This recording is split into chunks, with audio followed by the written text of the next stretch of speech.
Roads freeze more quickly when they are A. In the shade. B. In the sun. C. Heavily trafficked. D. Winding roads.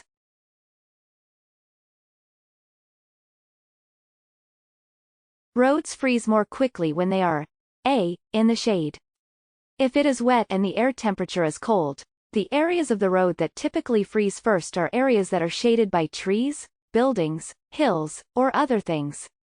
Shaded areas will get colder faster and stay colder longer, which allows the roads to freeze and remain frozen. Even on a sunny day, shaded areas can still hide icy spots when the air is cold. Use extra caution when approaching potentially icy areas. What is a good minimum following distance? A. 1 second. B. 2 seconds. C. 3 seconds. D. 10 seconds.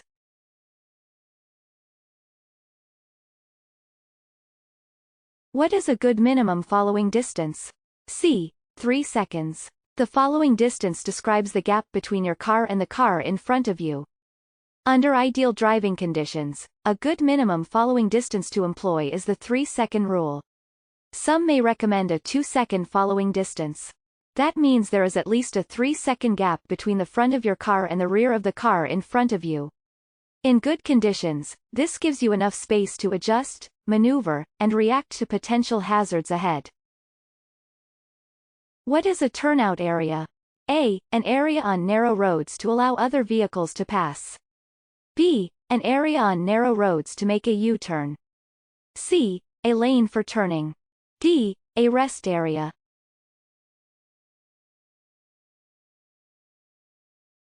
What is a turnout area? A. An area on narrow roads to allow other vehicles to pass. A turnout area is commonly found on narrow mountain roads to allow other vehicles to pass you.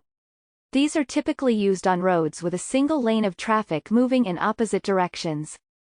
Turnouts are a section on the side of the road when you can pull over to when other vehicles want to pass. In most situations, you are required to enter the turnout and allow the vehicles behind you to pass when there is a line of at least 5 cars built up behind you. When merging with freeway traffic, you should try to merge A. At 55 miles per hour. B. At a slower speed. C. At the same speed. D. At a faster speed. When merging with freeway traffic, you should try to merge C. At the same speed. When merging onto the freeway, you should use the acceleration lane to match the speed of the other vehicles on the freeway. As you turn onto the on-ramp, use the distance to gradually accelerate to current freeway speeds. Use your turn signal and look for a gap in traffic by watching the adjacent lane as you make your approach, checking your mirror, and checking your blind spot. A vehicle should never be parked closer to a fire hydrant than A. 15 feet. B. 5 feet. C. 30 feet. D. 100 feet. A vehicle should never be parked closer to a fire hydrant than A. 15 feet. You should never park within 15 feet of a fire hydrant. Sometimes, the curb near the fire hydrant will be painted red. Other times, it might not be. It is illegal to block a fire hydrant because it makes it difficult for firefighters and fire trucks to get to it if they are putting out a fire. Lanes of traffic going in opposite directions are divided by A. Yellow lines. B. White lines. C. Red lines. D. Blue lines. Lanes of traffic going in opposite directions are divided by A. Yellow lines. On undivided roadways, lanes of traffic that move in the opposite direction are always divided by a yellow-colored line. Lanes of traffic that move in the same direction are divided by white lines. You drive defensively when you A. Drive at the posted speed limit at all times. B. Only use your mirrors to check traffic behind you. C. Constantly scan for hazards. D. Keep your eyes fixed in one position.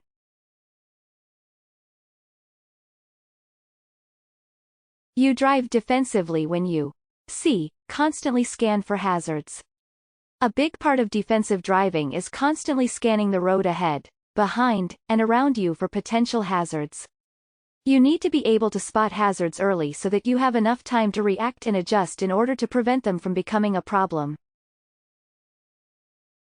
You should only pass on a two-way road when A. It is legal to do so. B. It is safe and legal to do so and you can see if traffic is approaching from the opposite direction. C. When you have a solid yellow line on your side of the road. D. A vehicle is turning.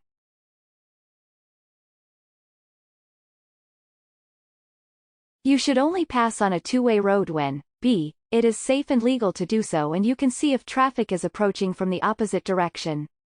Using the opposite lane of traffic to pass other vehicles on a two-way road can be a dangerous maneuver in the wrong situations.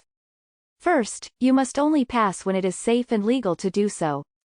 You will know if passing is permitted if the center yellow line is broken on your side of the lane and there are no signs that prohibit passing or indicate a no passing zone. Are bicyclists required to obey traffic laws and signs? A. Bicyclists are not required to obey yield signs. B. No, bicyclists do not need to obey any traffic laws. C. Yes, bicyclists must obey traffic laws. D. No, bicycles must be ridden on the sidewalk. Are bicyclists required to obey traffic laws and signs? C. Yes, bicyclists must obey traffic laws.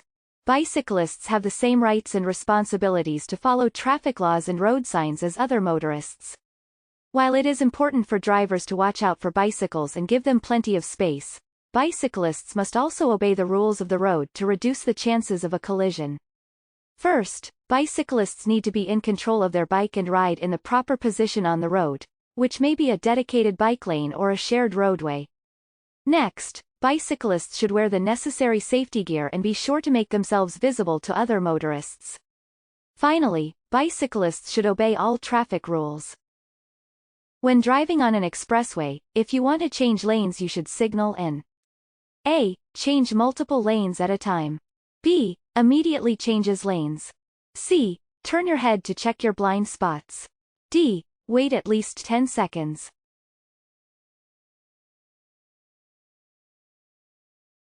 When driving on an expressway, if you want to change lanes you should signal and C. Turn your head to check your blind spots. Once you are certain that you have enough space to change lanes safely, complete the maneuver and cancel your turn signal.